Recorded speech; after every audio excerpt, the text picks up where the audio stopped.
You're listening to Sox in the Basement, a production of the Broadcast Basement Limited, where every show is 30 minutes of good and comes from a basement bar on the south side of Chicago. Pull up a stool, pour a cold one, and join us right now for Sox in the Basement. Heard everywhere podcasts can be found, and always at soxinthebasement.com. The White Sox have been interesting this week already. Coming out of the weekend, as the week begins, already very interesting. And I think the most interesting thing that they've done is declare Garrett Crochet, a guy that we were like, oh, that's cool. You want to be a starter? Let's see if you can do it. That guy now is the opening day starter, which I think means he's your ace of your staff, and he's never started a game in the major leagues. That's insane to me, Ed. It's exciting. I actually like the move. It's also insane to me. Well, yeah, the insanity. But honestly, that's what I want from the White Sox this year. Is I want a little insanity. I want to know. I want to know that there's something for me to go and see and go and look forward to. And I am curious about Garrett Crochet because as a starter, if he's just fastball slider the way he's always been, then I don't know how long he's going to go. I don't know how he's going to get through 5 innings. There's a lot of question marks around Garrett Crochet there. If he's doing something different, though, and if he has become more of a complete pitcher, then I'm excited to see what he can do in the starting rotation, which is, again, back to the conversations we've already had about this guy, about, this is a worthwhile experiment at this stage for him. It's different than Michael Kopech, who, doesn't belong in the rotation anymore because he's already shown that he can't handle it. But why not? Why not give the fans something interesting to look for on opening day other than what are we going to do with Detroit? Otherwise it's a blah matchup, right? But Garrett Crochet starting, I'm curious to see. Do I get 5 innings out of Garrett Crochet, and are they 5 good solid innings, or does he get lit up like a Christmas tree? And this episode and every episode of Sox in the Basement brought to you proudly by Cork and Kerry at the Park in the shadow of the ballpark at 33rd in Princeton, the place for pregame, postgame, in-game viewing of White Sox games this year. An extensive bar, rotation of craft beers, familiar favorites, spirits, wines, an award-winning menu of burgers and ballpark favorites, a great price, bring in the whole family before the game. After the game, it's a party, win or lose. See more and book your next event at corkandkerry.com. What's interesting is that he's had 4 games for the team in spring. He only started 1 of them to this date. That's what's so surprising about this to me. He's only gone out and started 1 game out of 4 for the Sox in spring. He's only pitched 9 innings, which means less than 2 1/3 is what he's averaging right now in spring. I mean, his metrics are great. His whip is .78. Teams are hitting 200 against him. He's given up no runs, only 7 hits over 9. He looks great out there. Okay, he hasn't walked a soul. He's struck out 12, but can he go 5? And he was asked about that by, the press corps that gathered around him after it was announced. And he was like, yeah, I'm expecting to go 5. Push me. Like he wants to go deeper into games. I wonder if he's got another start here before opening day where the White Sox say, all right, let's see you go 4 or 5 in spring. Because you don't do that. You don't do that opening day here. So now I want to see a real start from him. I want to see his warm up. I want to see his dress rehearsal and then let him go. I mean, my expectations are tempered here. If he makes it half the season and then it isn't working out, okay, you gave him a shot.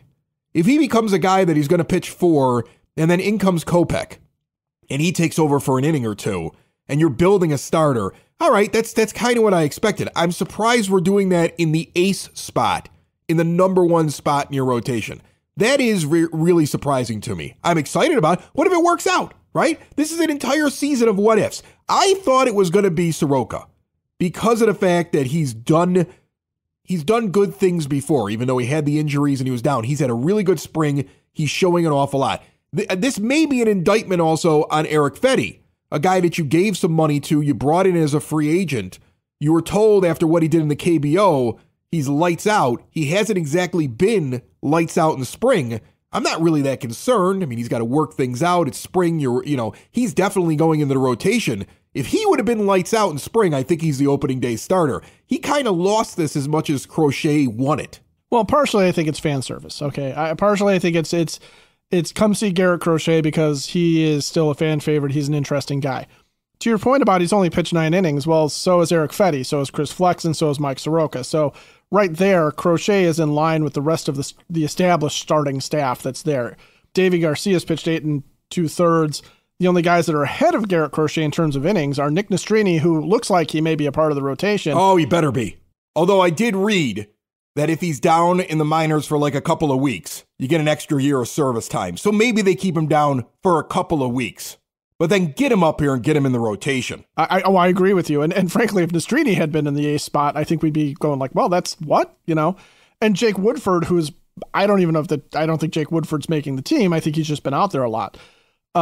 I think Soroka and Crochet are in a similar position because I don't think you take it for granted that Mike Soroka is going to come out and handle a starter's workload because he's been injured so much the past few years. He hasn't had a chance to really throw anywhere near 150 to 200 innings, right? So I think he is also a guy that's going to be on you got to temper your expectations for him coming out and going 6 or 7 right away. I think he builds up to it as time goes on, the way Crochet would build up to it. But I think the difference there is really with Crochet, we've seen him. We know what he is. We know that he is the guy with the electric fastball and the electric slider that came out of the bullpen and would do, really, nasty stuff to left-handed batters in particular. And we're not sure what he looks like as a starter. But I would say go back to Chris Sale. Okay. When Chris Sale was in the bullpen, when they first brought him up way, way back when, right, he would come out and he would pump heat and he'd throw that ridiculous little slider of his that still, makes guys look foolish. When he got into the rotation, though, he was able to do it, right? He was able to make that transition and he was able to handle a starter's workload. And I think Crochet's probably built up in the offseason as a starter. So if he's saying he expects to go 5, I think that that's still his expectation. I think early on in the season, you might see Eric Fetty, who worked as a starter last year in the KBO, go a little bit longer. You might see Chris Flexen, who's a guy that should be an innings eater at the back end of your rotation, go a little bit longer if he's going to be in there. I don't know that Soroka or Crochet will go long. And Nick Nastrini, as a rookie, a true rookie, I don't know what kind of leash you give him. Obviously, he had a full minor league season last year, and so he might be more of the wild card of like, if he's doing really well, if he's on the way he's been on this spring, you might see him running more innings than, early on than what some of the other starters are doing. But that's the guy I want. Yeah. I mean, I want him in the rotation. You mentioned all the guys that I think are in the rotation as well. Soroka, Nastrini, Fetty, Flexen. I think they should go out and sign somebody. I mean, wouldn't it be great if they just went out right now and just gave some money to Jordan Montgomery, and they were like, we're going to lock him in for a couple of years. We're just going to bring him in here because we intend to compete in 25. Or at least go out and find yourself somebody who's a veteran pitcher. There's a few of them out there. Lorenzen is still out there. You knocked $8 million of Cease money off, and your payroll is really down. Add a pitcher. I would love to see them add a pitcher on a multi-year deal, because this idea that all 5 spots are going to be solved with what's in-house right now, in the now and in the future, that's one of the big problems that we saw with the last regime. The idea that, this prospect's going to work out and this prospect's going to work out. Prospects are prospects. If you get 1 out of 4 that works out for you, you're doing well. That's just how it works. That's the game. There's a big giant list right now on MLB Pipeline of 100 guys. 20 of them are going to be impactful. Another 10 or 15 might be in the majors for an amount of time. Half of them may not last very long at all. This idea that everything is in your system is a little crazy. You probably want to go out and add one more arm. I see Drew Thorpe out there having a really bad first start since he came back in the Cease deal. I'm not concerned about him long term. I was concerned that his velocity was down.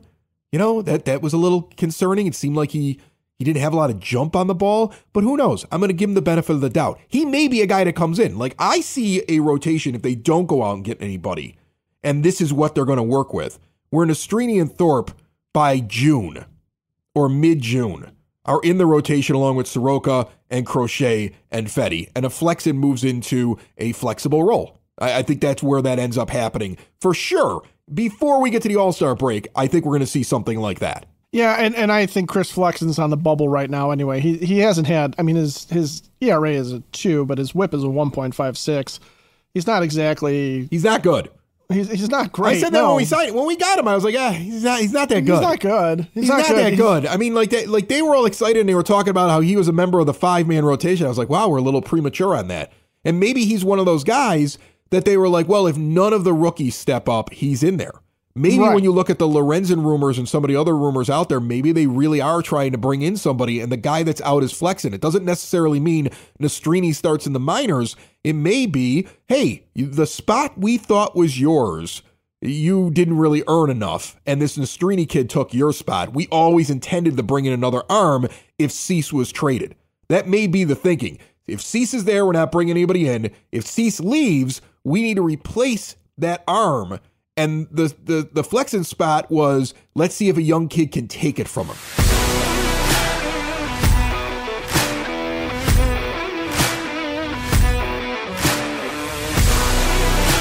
Sox in the Basement listeners, switch to a new age of life with Hyatt Home Medical Equipment.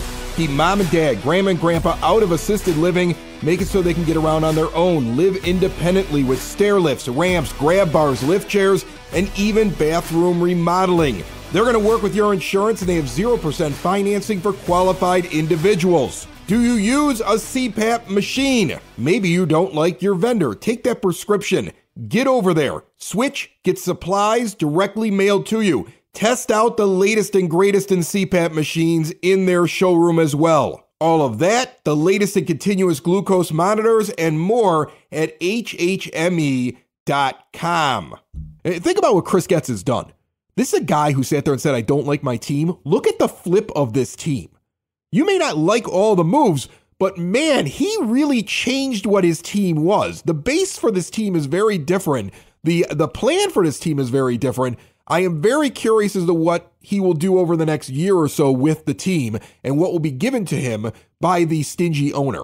But like he has at least walked in and said, I hate this team, and flipped it an awful lot. Yeah, and Kopech, I think, falls under what we were talking about with Dylan Cease the other day, where, you have a guy that has shown in short bursts, now in Kopech's case, in very short bursts, that he can be dominant. In Cease's case, obviously he's a full-time starter and legitimately so. But Kopech is a guy that 1 or 2 innings, he can be, absolutely dominant, and then it completely falls apart. And sometimes he doesn't even get those 1 or 2 innings, quite frankly, because I think he's a guy that comes out as a starter and doesn't always give his best stuff because he's trying to do the starter thing, right? There's a difference between when you come out and start and how you pace yourself and the type of pitches you throw and how you select and how you approach batters versus when you're coming out of the bullpen. And Kopech, when he comes out of the bullpen, is, use that ridiculous breaking stuff that he can generate, and he is throwing the fastball a tick harder. That's where I'm curious about Crochet. Is Crochet's arm good enough to sustain that, or does he become a different kind of pitcher, a little bit different kind of a pitcher, which he would need to do?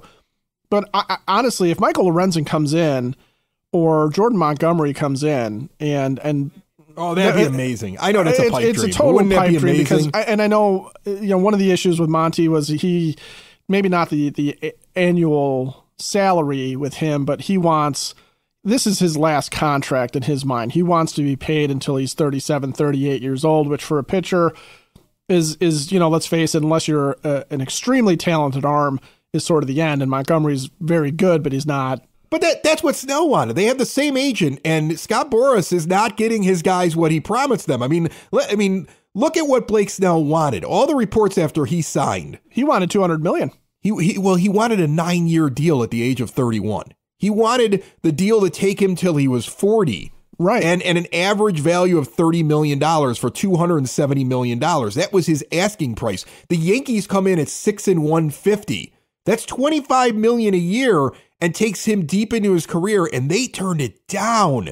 And now, I know he's going to get $62 million for 2 years. It's going to be $31 million a year average annual value. But is Blake Snell really assured of going into free agency after this 2 years, or if he opts out after year 1 of getting what he always wanted after he saw what the market was? Like, they overstepped their bounds with their market, and Monty might be sitting there going, well, I might not get that. I might not get the long-term deal. I might have to reduce the annual average value of my deal to get the years. So there might be a question there. You might see him become available. on a deal where it's like, here's 3 years, but he can opt out after year 1 and year 2, or here's, and you don't know what the marketplace is going to be like. And for the White Sox, that may make sense as well if they actually have the room, because let's think about it. They do have the room.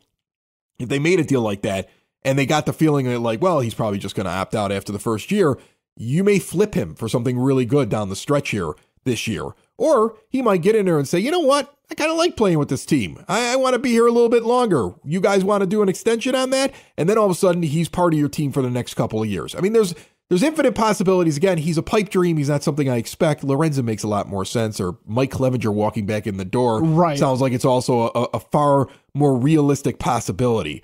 Okay. But I do think that they should add one more person. I want to ask you this before I get into the roster, because I'm really curious as to what their bench is going to look like, because there is a question as to whether or not the bench is going to be the guys that earned it because it was an open competition, or if it's going to be the guys that were predetermined that they want. Right. Yeah, that's true. And so I want to get in it. But before I do that, just a quick question to you, my friend. If you were a Major League Baseball general manager right now who wanted to compete, who felt like they were in it, would you take Dylan Cease for 2 years at about $20 million in total, but have to give up 3 prospects? None of your high-end guys, right? Like the Padres didn't give up like their top 3 guys. Like the guys that they were like, nope, these are our gems. They held on to them. But you have to give up 3 guys that are in your top 10 plus $20 million to Cease for the next 2 years, or would you give $62 million to Blake Snell? Because they're pretty similar pitchers.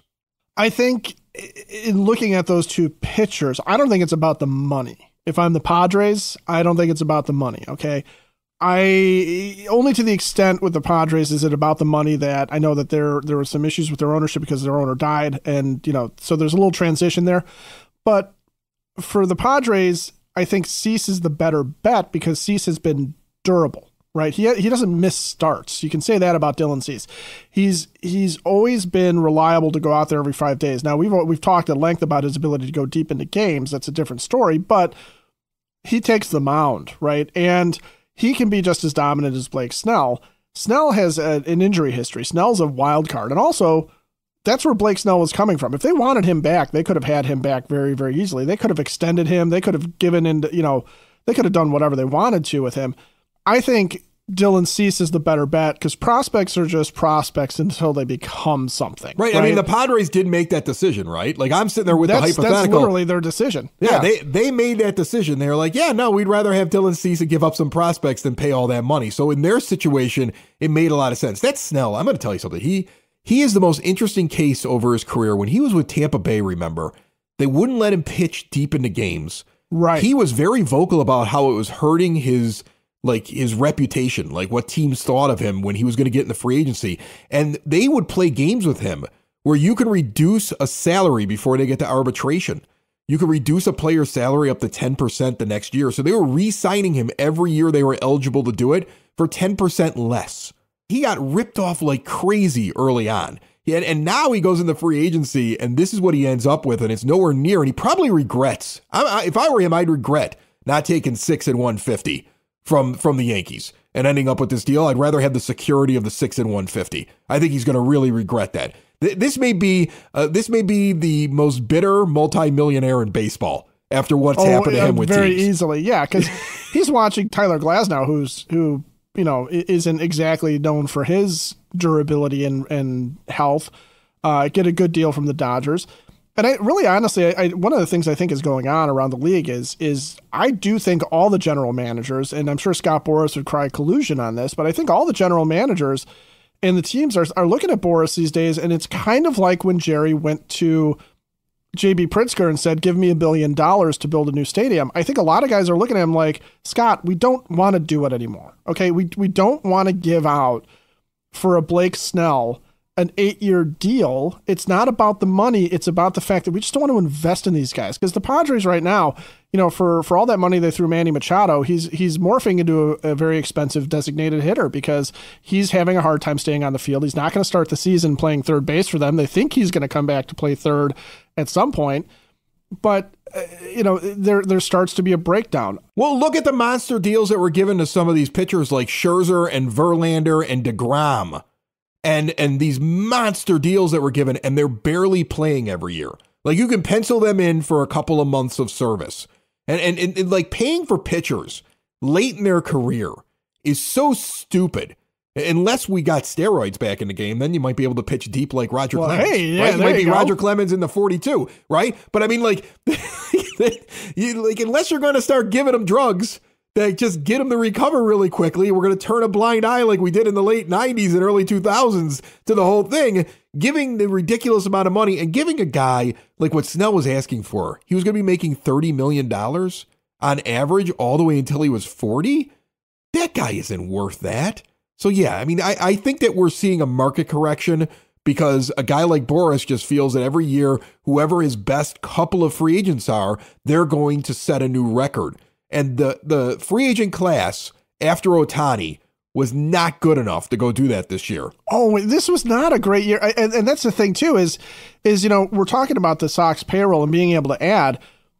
Honestly, we're looking, I mean, really, Michael Lorenzen in any other situation would be a guy that would be along the lines of a Chris Flexen for this team, right? Or for any team where it's like, all right, this is a depth guy that I expect to do something at the back end of our rotation. Our rotation is such that Lorenzen would immediately step in and be the number 3 starter, maybe, right? Right, but on a good team, he's the 5. Yeah, and that's where, when the Phillies got him, he was back end depth because they were having some injury issues. And to your point about, these mega contracts and these guys that get these contracts and pitch late into their careers, look at the Rangers right now. Their top 3 on the IL are Jacob deGrom, Tyler Mahle, and Max Scherzer, which is, for some teams, would be their top 3 pitchers, right? That's their entire rotation, and they're filling in around those guys. And those guys are all, deGrom will pitch at some point this year, maybe towards the end of the year. Scherzer is going to come back mid-year. They're actually paying Tyler Mahle probably not to pitch in 2024. So what an amazing amount of money being spent on pitchers that aren't even there. I know. And if you look around the league too, this is the other reason why I think there's going to be backlash and you're going to see this market correction going forward is, how many guys in spring training, if you've been paying attention just to the news across baseball, how many teams are having pitchers that are coming up with elbow soreness, shoulder soreness? There's something going on where, I think guys are at max effort right now and there are no steroids to help them recover. So, you are seeing a lot more elbow injuries. You're seeing guys like Garrett Cole who have been super reliable and have pitched 200 innings.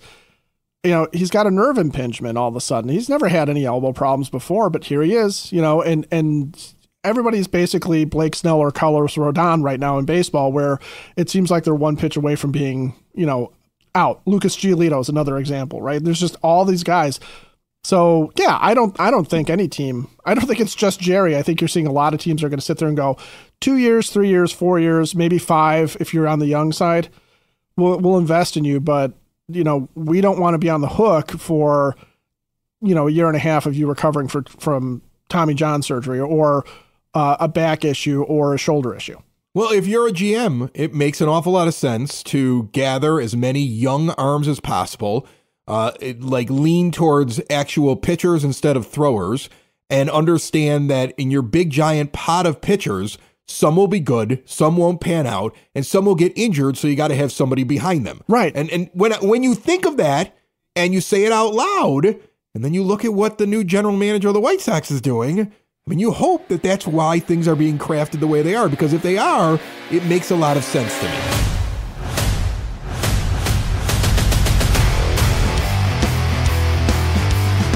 Get over to SoxInTheBasement.com. That's where you first of all make sure you're subscribed on any podcast player available.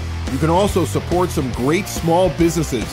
Camp Craft Cocktails, available in our store right now.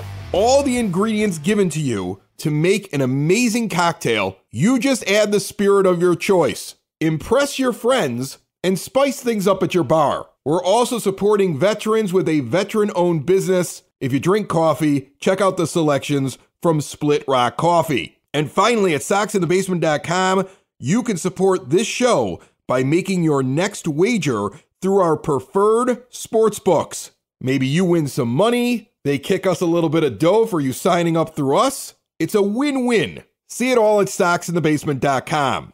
Let's talk about the White Sox bench. The 4 guys, let's assume, that will be sitting there that are not on the field every day, and will be a part of this 26-man roster.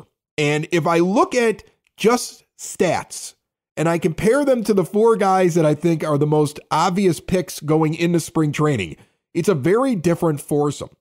Because I assume, based upon what the White Sox did, that Mike Moustakas, Kevin Pillar, Danny Mendick, and then Stassi backing up Maldonado, we'll say. Okay, I mean, both of them are the 2 catchers, but let's just make Stassi the 2 for this exercise. I expect that group going into spring training to be the bench, unless something crazy happens. Very veteran bench, yeah.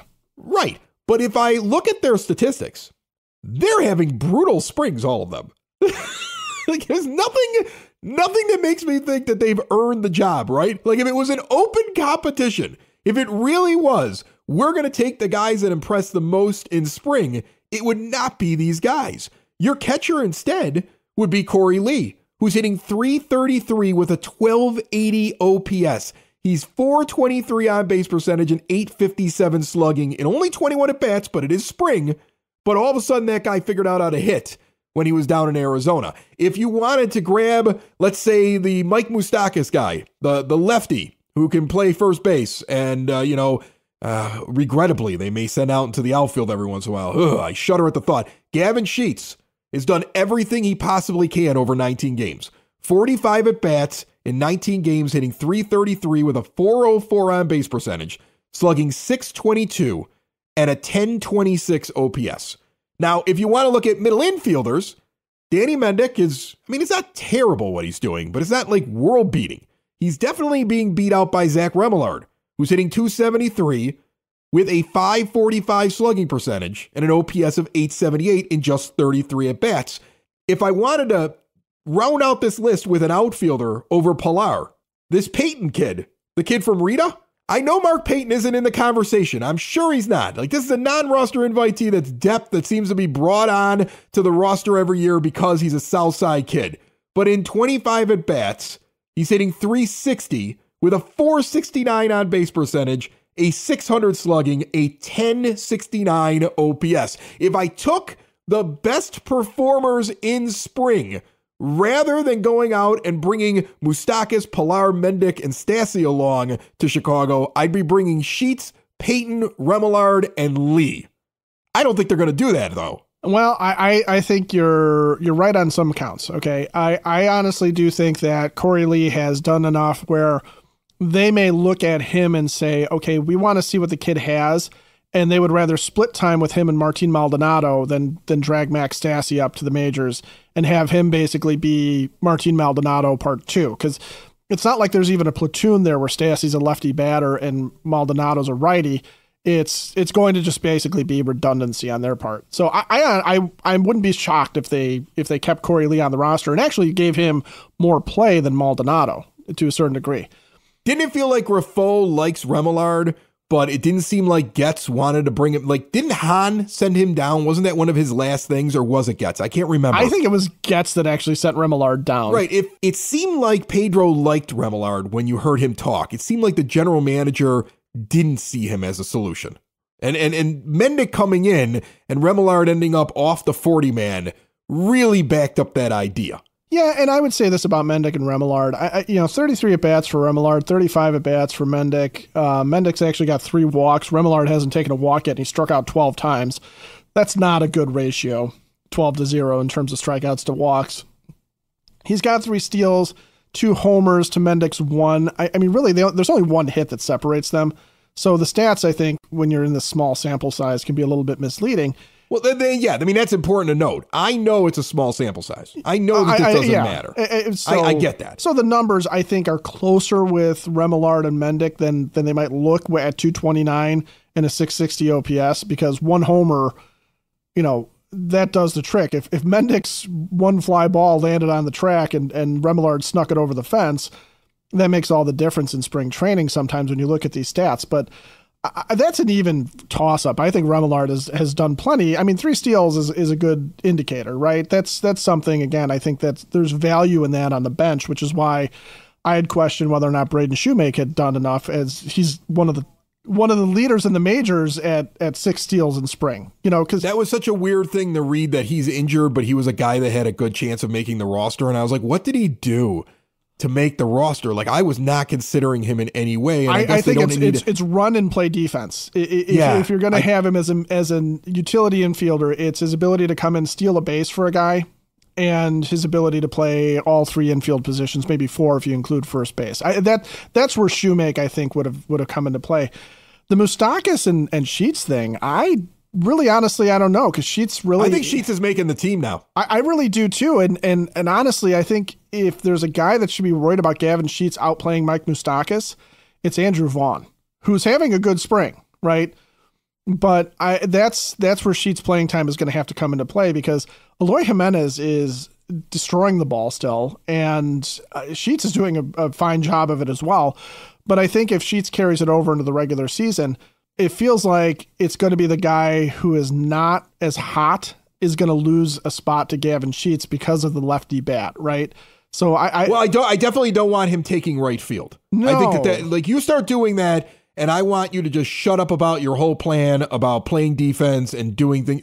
I keep reading, the pool reporters are being convinced. I always notice this when you see the pool reporters that are out in spring and you start seeing them saying, and he's improved defensively. And I think to myself, you write articles. You probably don't know exactly. It's nothing against them. It'd be like me saying, oh, he looks like he's doing better. It's more likely that somebody from the White Sox is continuously pushing on the pool reporters. He's getting better defensively. Like, they want to push that out there. Like, sometimes you see a message and are like, wow, the team's really trying to tell you he's getting better defensively, which I think, unfortunately, is going to mean I'm going to watch him muff a few plays in right field this season, and when he should never be out there.